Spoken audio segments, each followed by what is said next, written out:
안녕하세요. 지금 이 사람 임수민입니다. 곤충을 징그럽게 여기는 분들 많죠. 하지만 대부분의 곤충은 지구상의 생명체를 유지해주고 인류 생존을 위해서 도움을 준다고 합니다. 쉽고 정감 있게 곤충 이야기를 하는 분이 있는데요. 우리곤충연구소 정부희 소장은 40이 넘어서 곤충에 빠져 곤충학자가 됐습니다. 내일 9월 7일 곤충의 날을 맞아 한국의 파브르라고 불리는 곤충학자 정부희 소장 만나봅니다.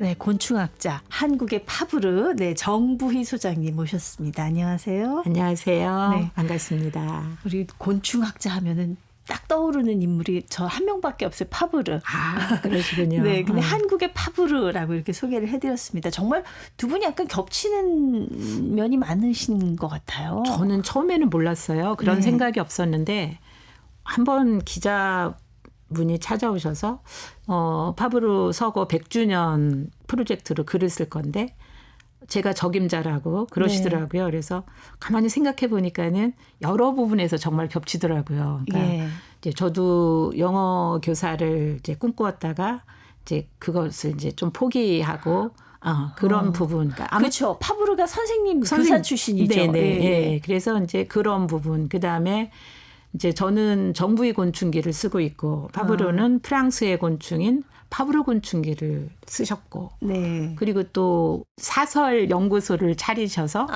네, 저도 이제 조그맣지만 정원을 가꾸면서 거기에서 곤충을 연구를 하거든요. 네, 파브르 네. 선생님도 선생님도 또 그렇게 자기만의 공간에서 또 연구를 하셨고, 그래서 네. 여러모로 많이 겹치는 것 같아요. 네, 이렇게 한국의 파브르 소개해드리면 기분이 괜찮으시죠? 아이, 좋죠. 네, 영광입니다. 근데 참 너무 죄송한 말씀입니다만, 네.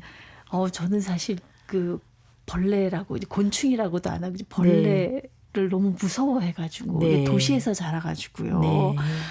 사실은 너무 이렇게 고우신 분이 오셔가지고 어떻게 저렇게 곤충하고 같이 생활을 하시나 이런 생각을 좀 했어요. 아무렇지도 않으신 거죠. 저는 아무렇지도 않습니다. 뭐 만지거나 옆에 뭐 붙거나 이래도 아무렇지 않으신 거죠. 곤충을 저는 옆에다가 두고 같이 자니까요. 머리맡에다가 이렇게 통 속에다 넣어놓고 자기도 했습니다. 그러니까 이제 궁금한 게 너무 많다 보니까 그러니까 지금처럼 이제 귀뚜라미가 울고 이제 가을 되면 귀뚜라미가 더 울 텐데 이 녀석의 정체가 누군지 궁금한 거예요. 예. 그런 아이들은 데려와서 머리맡에다가 두고 자죠. 그럼 24시간 같이 생활하시는 그렇죠. 거네요. 그러면은 그 녀석이 이제 밤에 야행성인 경우에는 밤에 이제 울죠. 우는 게 아니고 사실은 노래를 부르는 건데 네. 이제 그 소리를 이제 이 녀석은 이 소리를 내는구나.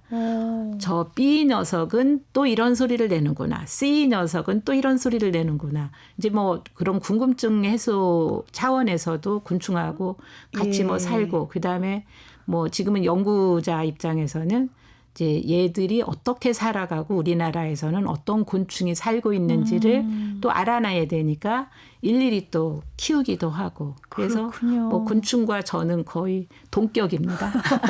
곤충이 그렇게 좋으세요? 좋죠.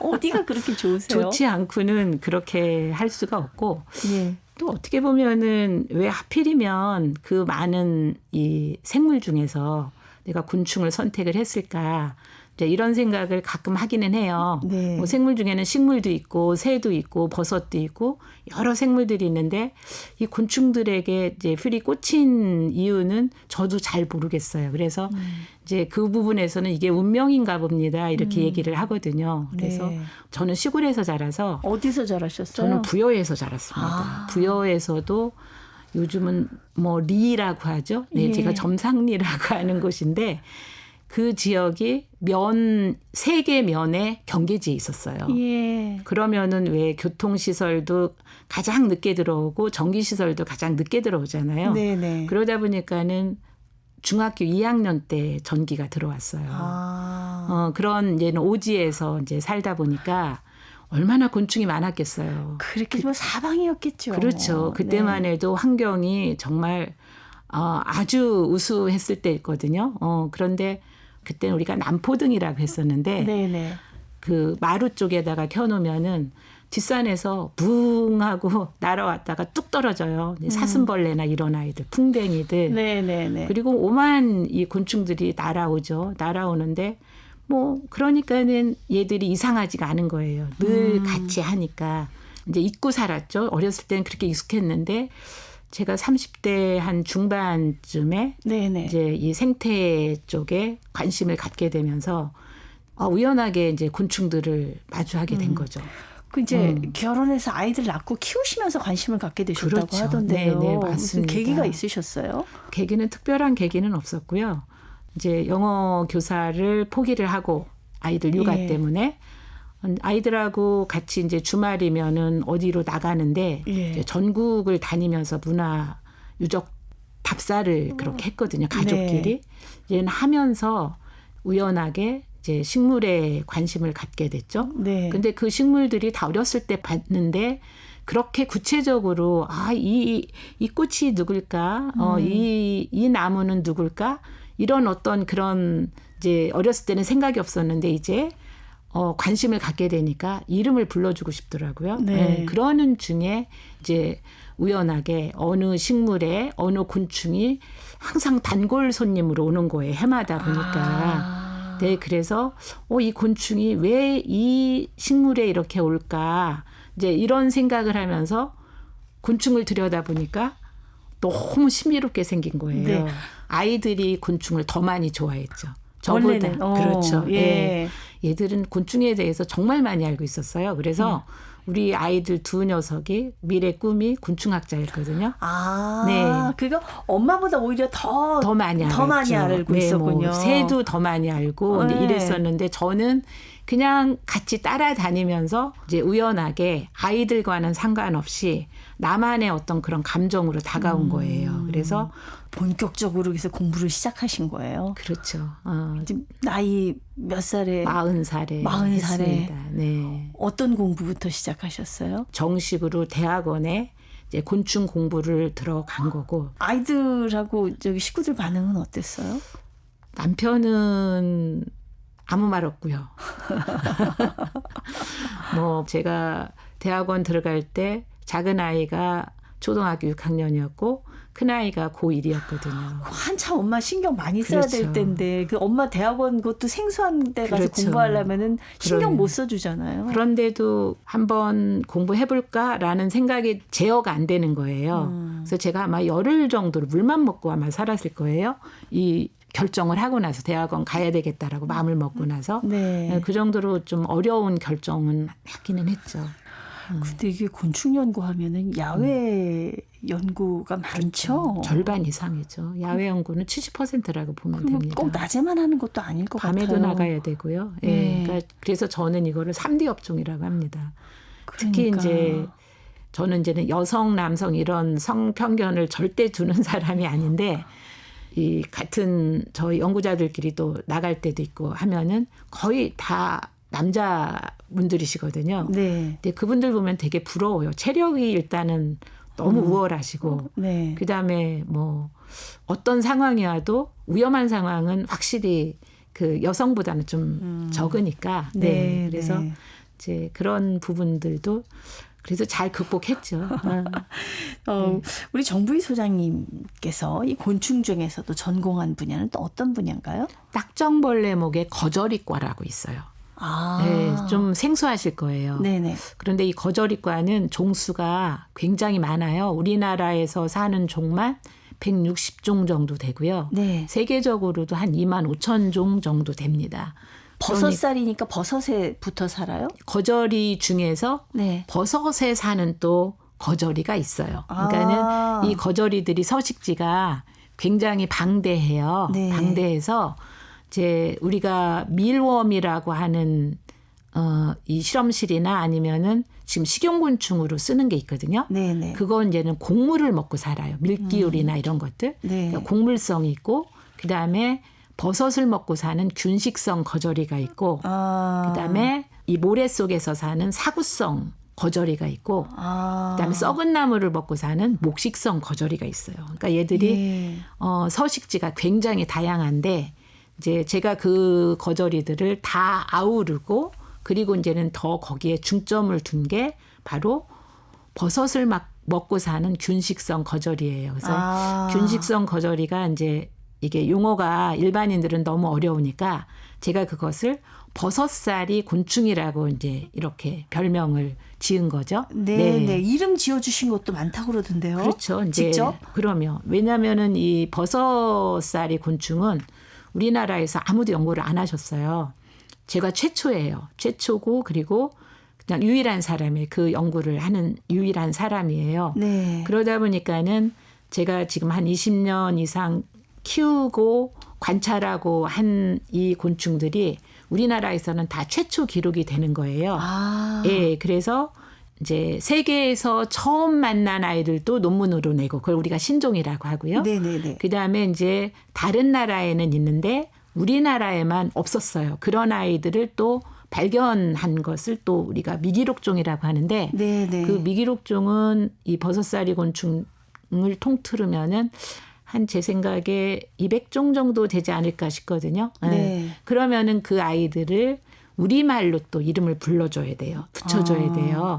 예. 예, 그래서 이 국명을 한 기존에 또 이름이 없었던 아이들까지 치면은 아마 한 5, 600종은 제가 이름을 지어줬을 거예요. 제가 아마 장명소를 차려도 됩니다. 와. 네. 5, 600종이나 그렇죠. 되는 이 버섯살이 곤충의 이름을 지어주셨다는 그렇죠. 네. 거죠. 네. 제가 네. 지금 어떻게 생겼는지 잘 몰라가지고 금방 검색을 막 해봤어요. 했더니 거절이가 별로 이쁘지는 않습니다. 그러니까 보통은 네. 거무칙칙해요. 그래서 영어로 다클링 비틀스라고 해요. 네. 어두컴컴하다라고 해서 그런데 버섯살이 거절이 그러니까 버섯을 먹고 사는 거절이는 굉장히 화려해요. 그러네요. 색깔이 벌써 달라요. 네, 예, 그냥 거절이는 시커먼데 네, 맞습니다. 버섯살이 곤충을 찾아봤더니 얘네들은 막 빨간색에다가 굉장히 화려합니다. 화려한 네. 예. 네. 찾아보시면 이거 많이 보던 건데 하고 그렇죠. 아실 거예요. 그래서 뭐 예를 들면은 이게 딱정벌레랑은 좀 다른 아닙니다. 딱정벌레 뭐죠? 가문에 가문, 그러니까 비슷하게 생겨서 그렇죠. 제가 보니까 딱정벌레 가문에 거절이 집안이 있는 거예요. 이렇게 얘기해 주시니까 알겠어요. 네, 네. 딱정벌레 계보가. 가문에 거절이 집안 집안이 중에서 또 이제 버섯살이네 작은 아버지네가 그렇죠. 있는 거죠. 큰 또 집은 이렇게. 또 뭐 국물성이고 막 이런 식으로 있는 거예요. 그래서 이 그렇군요. 버섯살이 곤충이 얼만큼 이쁘냐면 네. 어떤 애는 보석처럼 이쁜 거예요. 몸 색깔이 막 보석 가루를 뿌려놓은 것 같이 이렇게 네. 이쁘거든요. 그런 아이는 주저없이 보석거절이라고 이름을 지어줘요. 네, 그리고 또 제주도에서만 나는 아이는 또 얘가 몸이 막 흑진주처럼 몸이 반짝반짝 빛나요. 그러면은 제주진주 거절이. 또 강원도에서 나오면은 강원 버섯벌레 이런 식으로 네. 이제 누구든지 한번 들었을 때 낯설지 않게 네네. 이제 그렇게 이름을 지어주는 게 이제 또 제 역할이기도 합니다. 그 곤충의 이름을 내가 처음 지어준다. 어머 이거 너무 대단한 일인데요. 예. 근데 곤충의 역할, 뭐 지구상에 곤충이 사라지면 인류도 위험하다. 이런 우리가 책으로도 봤습니다만 네. 지구상의 곤충이 하는 역할이 뭔가요? 어마어마하죠. 그러니까 첫 번째는 사람이 먹는 식량을 조달을 해줬죠. 그러니까 열매를 맺게 해주니까 이 식물들의 중매를 서주는 그렇죠, 역할을 그렇죠. 하죠. 예. 네, 그래서 우리 인간을 비롯해서 그 상위 포식자들의 식량을 조달을 해주고 그리고 또 모든 생물들은 한번 태어나면 죽게 돼 있잖아요. 네, 네. 그게 뭐 식물이든 새든 곤충이든 그러면은 그 사체를 누가 분해를 해주나요? 곤충이죠. 곤충이 하죠. 그러네요. 그러니까 네. 이 분식성 곤충이라고 이게 또 시체만 전문적으로 분해하는 곤충 그룹이 또 있어요. 그러니까는 만약에 곤충이 없으면은 지구는 어쩌면은 시체로 가득 찰 수도 있어요. 예. 그다음에 또 먹으면은 싸야죠. 그죠? 네. 배설을 해야 되는데 그 배설물을 누가 또 청소를 해주느냐? 소똥무리 같은 또 이런 곤충들이 또 분해를 해주고요. 네, 네. 그리고 또 곤충이 또 큰 역할을 하는 게 있죠. 위의 상위 포식자의 밥이 되어주는 거예요. 네. 네, 곤충의 역할은 굉장히 큽니다. 그러네요. 어마어마한 역할을 하고 있는데 네. 이제 앞으로 벌레 같은 인간 이런 말씀 안 되겠어요. 벌레 같은 인간 저는 들으면 좋습니다. 대신에 그래요? 그렇게 말하시는 분의 네. 이제 진해이가 뭔지에 따라서. 네. 사람하고 곤충의 가장 큰 차이는 어디에 있을까요? 큰 차이는 네. 뇌 용량이죠. 뇌의 용량. 네. 네. 뭐 곤충도 뇌가 있어요. 있는데 먼지만큼 작기 때문에 이제 곤충들은 굉장히 행동이 직관적이고 네. 본능적이고 거기에 비해서 사람들은 훨씬 더 많은 생각을 하게 되고 그리고 또 여러 가지 뭐 이성적인 거 그다음에 감정적인 거 많은 것들을 표출을 하죠. 네. 네, 거기에 비해서 곤충은 그렇지는 않습니다. 요즘 사실 이제 이상기후 때문에 여러 가지 뭐 나쁜 징후들이 나타나고 있지만 그 중에서 또 한 가지가 곤충들이 많이 사라지고 있다고 그렇죠. 들었어요. 네. 이제 곤충 연구하신 지 한 20여 년 정도 되셨죠, 소장님? 네. 네. 연구하시면서 그 와중에도 지금 멸종된 곤충들이 있습니까? 그렇게 단기간에 네네. 곤충이 사라졌다 해서 우리가 멸종 또는 절멸 선언은 하지는 않아요. 한참 지켜봐야 되는 그렇죠. 거죠. 예, 거의 100년 이상 아니면은 200년 이상까지도 지켜봐야 돼. 그거는 뭐냐면은 일종의 희망 고문 이런 걸까요? 그러니까 혹시 이 곤충들이 워낙에 작기 때문에 우리 사람들 눈에 미치지 않는 곳에 있을 수도 있거든요. 네네. 그러니까 얘들이 혹시 어디엔가 살아남을 수 있다라고 하는 그런 희망을 놓고 싶지 않은 거죠. 네, 그래서 지금 당장 없어졌다 하더라도 그렇게 멸종이 됐다라는 그런 수수는 밟지는 않아요. 어딘가에 뭐 있을 수도 있다. 네, 그렇죠. 그런데 확실한 거는 제가 처음 곤충을 연구할 때 시작할 때보다 지금 곤충 수가 상상하지 못할 정도로 어마어마하게 줄었습니다. 어느 정도나? 그러니까 예를 들면 제가 워낙에 야외를 잘 나가거든요. 네. 그러니까 일주일에 많으면 2번 아니면은 최소한 1번은 나가는데 나가면은 한 번 나갈 때마다 한 예를 들어서 서너 번 볼 수 있다 그러면은 곤충이 많은 거예요. 그런데 한 5, 6년 전부터는 1년에 한 번 네. 정도 보면은 얘 있었네, 얘 아직도 있구나 이렇게 말이 나올 정도니까. 그러니까 아주 이게 어떤 과학적인 데이터는 아니지만 계속 네. 꾸준히 곤충에 관심을 가지고 연구를 하시는 분으로서 네. 눈에 보이는 빈도가 확연히 줄어들었다. 줄었죠. 네. 이건 연구 자료가 아직은 없습니다. 왜냐하면은 이게 전체적인 이 군집을 가지고 네. 우리가 이 데이터를 쭉 이렇게 모아야 되는데 일단 경험에 의존하는 지금 상황입니다. 네네, 그렇군요. 워낙 곤충에 대한 얘기를 또 재밌게 전해주시는 걸로 유명한데 요즘 저것부터 여쭤보고 싶었어요. 요즘 아주 러브버그라는 것 네. 때문에 많은 분들이 괴로워하시더라고요. 네. 예, 해충은 아니라고 하던데 네. 갑자기 왜 이렇게 도심에 출몰을 하게 된 건지요. 그것도 사람 탓이죠. 네. 저는 일단은 곤충에게 해충이다, 익충이다 이런 용어를 쓰지 않습니다. 이제 해충과 익충은 인간의 잣대로 들여다본 거고 우리 생태계 전반에서 보면은 곤충은 그냥 곤충일 뿐이에요. 얘의 역할이 있는 거거든요. 예. 그래서 러브버그는 왜 이름이 러브버그냐? 얘들이 어른 벌레 시기 때 이제 번식을 위해서 짝짓기를 해요. 그 짝짓기 하는 시간이 조금 길어요. 네. 그리고 사람이 가까이 가거나 해도 보통은 도망가는데 얘들은 그렇게 도망가질 않거든요. 그래서 얘들은 너무 아름답게 사랑을 하는구나라고 해서 이름이 러브버그라고 이름이 지어진 거예요, 사실은. 예. 그런데 이제 그런 아이를 보고 이제 사람들은 되게 무서워하죠. 징그럽다라고도 하고. 네. 그러니까 징그럽다라고 하는 것은 정서적인 그런 측면인 거고 사실은 이 러브버그는 사람한테 아무런 해를 주지 않아요. 그러니까 일단 심미적으로 저는 그 모습이 너무 아름답거든요. 그러니까 이게 생각하기에 달려 있는 거예요. 정서적으로 이걸 너무 나는 이런 모습이 싫어.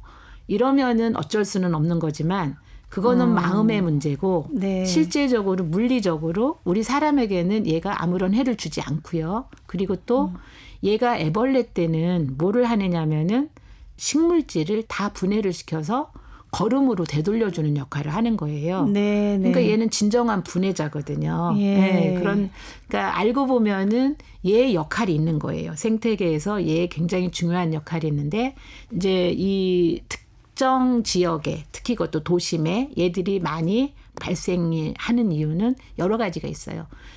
기후 온난화가 있고요. 그러니까 지금 작년, 재작년에 나왔던 아이들은 원래 애들이 아열대 종이에요. 원래 우리나라에는 없었던 거잖아요. 네, 예. 아열대 종이었는데 아마 어떤 무역을 통해서 왔던지 아니면은 기류에 날라왔던지 우리나라에 정착을 했는데 우리나라가 따뜻해진 거예요. 그러니까 네. 얘들이 최적의 조건으로 보고 있고 그리고 또 도심 지역은 사람들이 자꾸 살충제를 쳐요. 그러면은 약을 치면 타겟 쪽만 사라지는 게 아니고 그 주변에 있는 모든 생물이 다 죽어요. 네. 그러니까 이 러브버그를 누군가가 제어를 해줘야 되는데 포식자가 있는데 그 포식자까지 같이 천적까지 같이 죽게 되는 거예요. 이런 우리 곤충에 대한 오해와 편견이 많이 있습니다. 많이 있습니다. 예. 네. 이번에 내신 책에 곤충은 남의 밥상을 넘보지 않는다. 이 책에 또 이런 얘기들이 쭉 나와 네. 있는 거죠. 네. 예. 진짜 곤충은 남의 밥상을 네. 넘보지 안 않습니다. 넘보나요? 네, 남의 밥상을 건들지도 않고 네. 네, 얼씬거리지도 않습니다. 왜 그러냐면 그게 바로 곤충들의 지혜예요.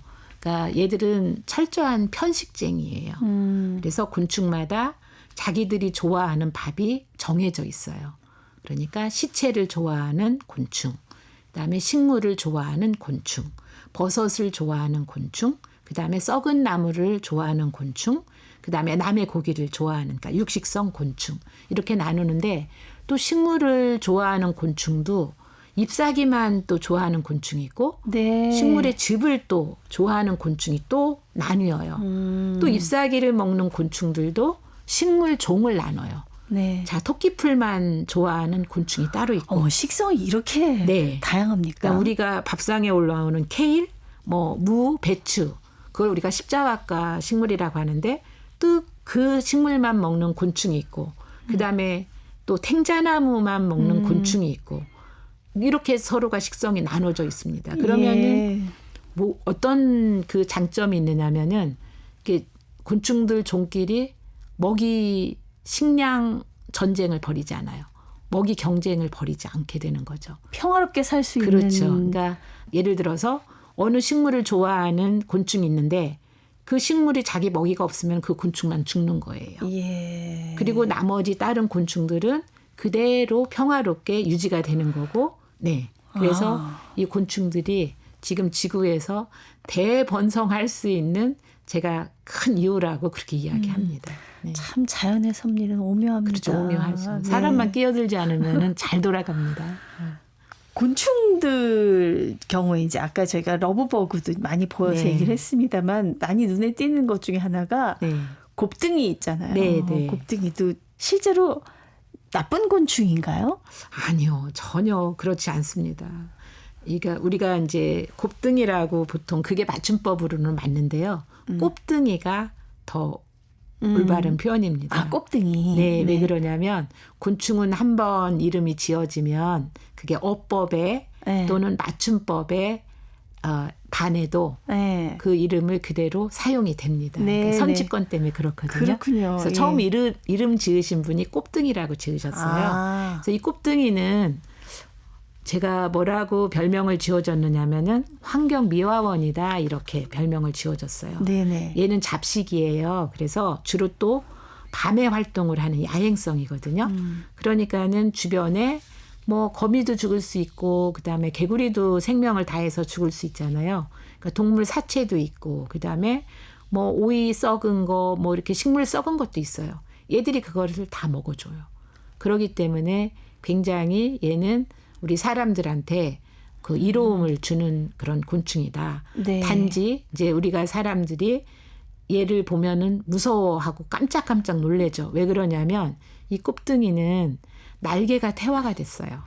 그러니까 저는 귀뚜라미인 줄 알았어요, 처음에. 네, 그 귀뚜라미 사촌입니다. 그래서 얘들은 집안이 같은 집안이에요. 예. 그래서 이제 귀뚜라미하고 여러 가지로 많이 비슷한데 얘들은 날개가 태화가 되다 보니 누가 천적이 가까이 오면 사람도 천적이잖아요. 그러면 얘가 공포에 질려서 어디로 도망가야 되는데 날개가 없어요. 그러니까 튀어오르잖아요. 반짝반짝 튀어오르잖아요. 네. 뒷다리가 그것 때문에 사람들이 깜짝깜짝 놀라잖아요. 네, 맞습니다. 네. 그러니까 얘는 오히려 사람이 무서워서 어디로 도망치려고 튄 건데 이제 사람들이 그걸로 되레 깜짝 놀라게 되는 거죠. 네. 네. 곤충 연구를 이렇게 뭐 20여 년 하셨습니다만 아직도 연구할 게 많고 하실 말씀이 굉장히 많으신 것 같아요. 예. 개인 곤충 연구소도 여셔서 거기서 이제 연구 활동하고 계시는데 어디에 있죠? 양평에 있습니다. 네. 네, 집에서 멀어서 예. 평균 일주일에 한 번 정도 네. 거기 방문해서 거기 살고 있는 우리 새끼들, 곤충들 어떤 네, 관찰하고 있습니다. 곤충들이 있어요, 가면? 그 지역에서 사는 곤충들을 네. 제가 다 불러 모으기 위해서 거기다 곤충의 밥상을 차려줬어요. 아. 네, 곤충의 밥상은 얘들이 좋아하는 식물들을 거기에다가 고루고루 심어줬어요. 한 200종 정도. 네. 그러면은 저마다 자기 밥을 찾아서 오거든요. 그래서 그런 곤충들을 예. 지금 쭉 관찰을 하고 있는데 세월이 벌써 10년이 다 됐는데요.